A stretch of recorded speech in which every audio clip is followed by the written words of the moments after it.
Tiisin mo lang yan. Sige. Ay! Ay! Ay! Ay! Ay!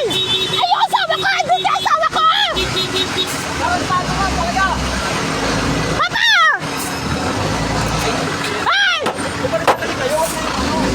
Ay! Yung asawa ko! Punyeta ka ka! Yung asawa ko! Ah! Punyeta ka! Punyeta ka!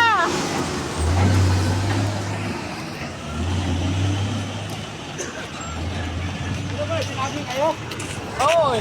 Tapos ako pa may kasalanan. Paano na yan?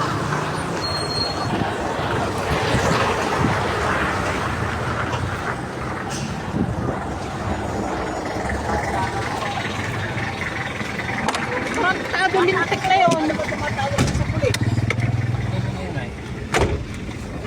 Sabihin niya, kasalanan ko, siya na nga tumagis. Siya na nga tumagis dito. May singit daw tayo, sabi eh. Siya ka ang sumingit eh. Kung malaki yung sasakyan niya eh.